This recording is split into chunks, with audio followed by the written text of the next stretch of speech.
Hello friends, welcome on our channel Study IQ Judiciary. This is me, your friend and mentor Rekha Rathod. Students, किस्सा case का series में आज के session में हम discuss करने वाले हैं एक और लैंडमार्क जजमेंट, वो भी द कॉन्स्टिट्यूशन ऑफ इंडिया का। आज के सेशन में हम डिस्कस करेंगे Vishakha and others versus state of Rajasthan 1997 के मामले को। ये वो मामला है जो कि महिलाओं के साथ में सेक्सुअल हरासमेंट जो वर्क प्लेस पे हो रहा है उससे जुड़ा हुआ है। चलिए समझते हैं कि इस केस में हुआ क्या था, क्या किस्सा है इस केस का।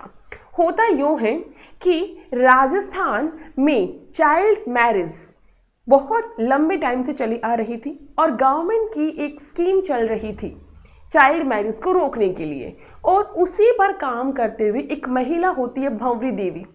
वो किसी गांव में जाती है चाइल्ड मैरिज को रोकने के लिए, और वो चाइल्ड मैरिज तो नहीं रोक पाती है, लेकिन इससे गांव के लोग उससे गुस्से में आ जाते हैं और उस महिला के साथ में गैंगरेप किया जाता है।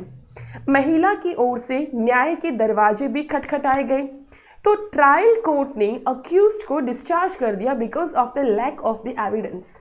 साक्ष्य के अभाव में जो अभियुक्त थे उनको डिस्चार्ज कर दिया गया। महिला के साथ यहाँ पर भी न्याय नहीं हुआ।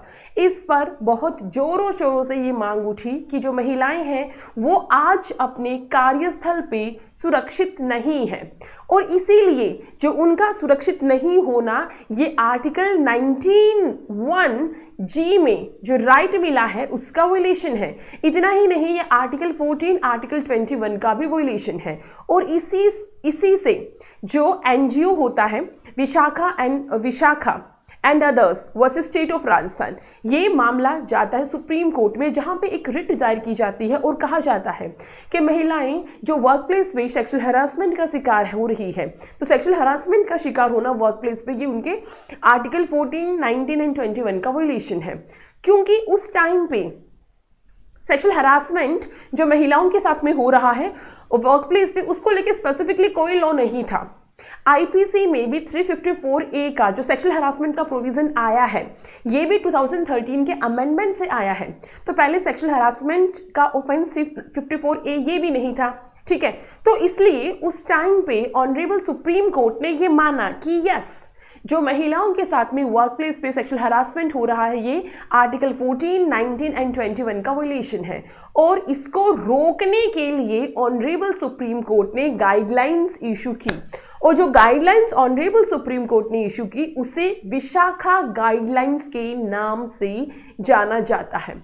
विशाखा गाइडलाइंस में ऑनरेबल सुप्रीम कोर्ट ने सेक्सुअल हरासमेंट क्या होता है उसको डिफाइन किया, क्योंकि इससे पहले सेक्सुअल हरासमेंट को कहीं पर डिफाइन नहीं किया गया था। हालांकि बाद में 2013 में आईपीसी में अमेंडमेंट करके 354A को इंसर्ट किया, और उसमें भी लगभग वही डेफिनेशन है जो कि कोर्ट ने इस मामले में दी थी। और बाद में 2013 में sexual harassment of women at work place prevention, prohibition and redressal act भी इसी केस के बाद में आया।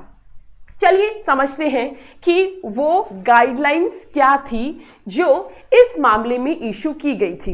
अब ये गाइडलाइंस तो आपको नहीं दिख रही होगी, मैं क्विकली आपको बता देती हूँ कि ये क्या क्या गाइडलाइंस थी। बस कुछ इस तरीके से गाइडलाइंस थी जो ऑनरेबल सुप्रीम कोर्ट ने इशू की थी। तो ऑनरेबल सुप्रीम कोर्ट ने कहा था कि जो एम्प्लॉयर है ये उसकी ड्यूटी है कि वो महिलाओं को वर्क प्लेस पे सेफ एनवायरनमेंट प्रदान करे, ठीक है। साथ ही साथ जो सेक्सुअल हरासमेंट है उसको डिफाइन किया गया और कहा गया कि कोई भी पुरुष किसी महिला के साथ में फिजिकल कांटेक्ट करता है, फिजिकल एडवांसमेंट करता है, उसे सेक्सुअल फेवर के लिए डिमांड कर रहा है, रिक्वेस्ट कर रहा है, पोर्नोग्राफी दिखा रहा है, या कोई भी ऐसा बिहेवियर कर रहा है जो महिला के लिए अनवेलकमिंग और अनडिजायरेबल है, तो वो सारा सेक्सुअल हरासमेंट में आएगा।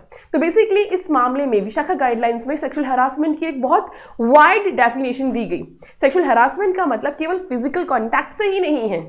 अगर आप जबरदस्ती पोर्नोग्राफी दिखा रहे हैं, या अगर आप सेक्सुअल फेवर के लिए डिमांड कर रहे हैं, रिक्वेस्ट कर रहे हैं, तो वो सारा भी सेक्सुअल हरासमेंट माना जाएगा।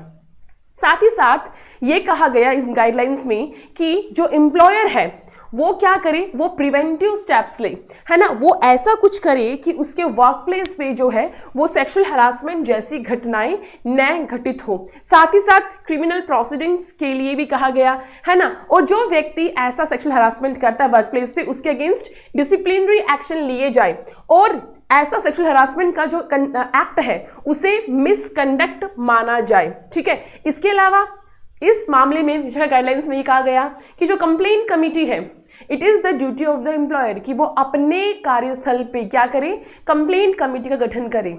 और इन्हीं गाइडलाइंस के फलस्वरूप क्या हुआ, इन्हीं गाइडलाइंस के फलस्वरूप आया sexual harassment of women at work, protection of women from sexual harassment at workplace, prevention, prohibition and redressal act 2013, जिनमें मेनली जो लॉ बनाया गया वो इन्हीं गाइडलाइंस के अकॉर्डिंग बनाया गया।